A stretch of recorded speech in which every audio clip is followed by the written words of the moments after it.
उसकी परसेंटाइल कितनी आई वो मेरी उससे बात हुई नहीं है। फिर मैंने बोला कि यार और बता कैसी रही थी जर्नी। लाइव देखता था कि रिकॉर्डेड देखता था? प्रयास 2.0 का स्टूडेंट था।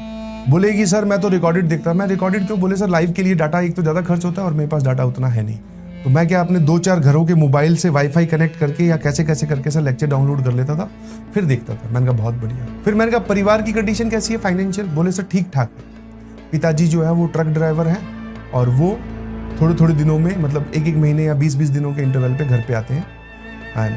बोले ऑनलाइन ड्रॉप लेने का मेरा खुद का डिसीजन था। पेरेंट्स बोल रहे थे कि चिंता मत कर, एनी हाउ हम पैसे का जुगाड़ कर लेंगे, आपको कहीं भी जाकर पढ़ना है पढ़िए, ऑफलाइन ऑनलाइन जो इंस्टीट्यूट बोलेगा वहाँ जाकर पढ़, बट कुछ करके दिखा। बोले सर मैंने खुद डिसीजन लिया कि मैं ड्रॉप करूंगा और मैं अपने घर से ड्रॉप करूंगा। मैंने कहा बहुत बढ़िया। मैंने कहा घर पे डिस्ट्रैक्शन? बोले हाँ सर, आसपास वाला डिस्ट्रैक्शन घर का भी डिस्ट्रैक्शन है। मैंने कहा उससे कैसे ओवरकम करते थे? अब देखिएगा, जिसको बोला जाता है कि जब आपकी डेडिकेशन लेवल इतनी हो तो आपके आगे कोई नहीं टिक सकता, कोई भी नहीं। उसके घर पे डिस्ट्रैक्शन था। बोले सर आस पड़ोस से आवाज बहुत आती है, घर पे कुछ बच्चे होंगे वो आवाज करते होंगे। मैंने कहा उससे कैसे बचता है?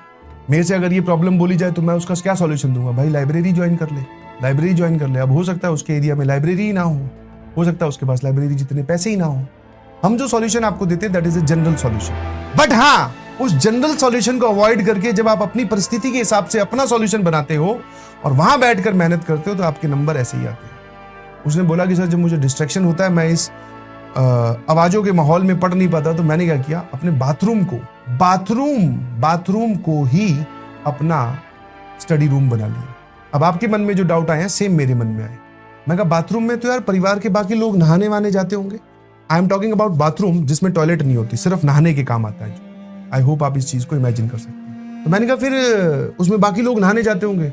बोले सर घर वालों को इंस्ट्रक्शन थी या घर वाले हमारे जो हैं वो सुबह 9, 9:30, 10 बजे तक सारे नहा लेते हैं। उसके बाद में सर उसको किया साफ, नीचे लगाया एक छोटा सा पाटा समझते हो, लकड़ी का होता है, इतनी हाइट होती है, उसको रख लिया।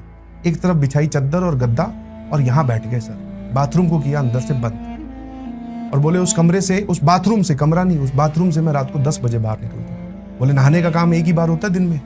हाँ टॉयलेट होती है उसके अंदर तो बार बार लोग आते, तो टॉयलेट उसके अंदर थी नहीं, तो बाथरूम वाला पार्ट था सर। और बोले एक बार सुबह फ्री हुआ, उसके बाद में मेरा था वो पूरा बाथरूम। बोले कोई उसमें आवाज नहीं, कुछ नहीं। अब as a teacher on this platform I am standing here, मैं ये नहीं बोल सकता कि आप अपने बाथरूम में पढ़िए जा। सर कैसे पढ़ सकते हैं? सर गीला होता है, बाथरूम भी कोई जगह होती है क्या सर पढ़ने की? सरस्वती माता की हम इज्जत करते हैं, बाथरूम में थोड़ी लेके जाएंगे। बहुत सारे बात आप n नंबर ऑफ थिंग्स मेरे सामने रख सकते हैं, ये सॉल्यूशन मैं नहीं दे सकता ना। सरस्वती माता को सह इज्जत के साथ पाटे पे बिछाकर आराम से पढ़ाई की है सर, इसको बोलते हैं डेडिकेशन।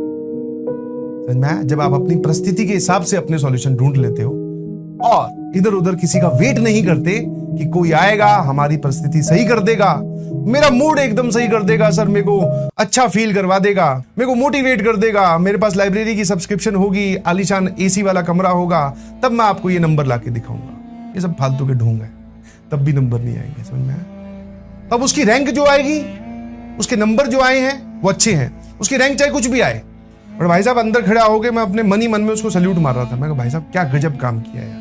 यही चीज सिखाने की कोशिश कर रहे हैं और आप सीख गए। अब आप देख लीजिए, आपका जो कंपटीशन है वो ऐसे डेडिकेशन वाले बच्चों के साथ है। तो एक बार देख लेना कि आप कहां पर और आपकी डेडिकेशन लेवल क्या है। ठीक है, स्ट्रगल से सिलेक्शन तक की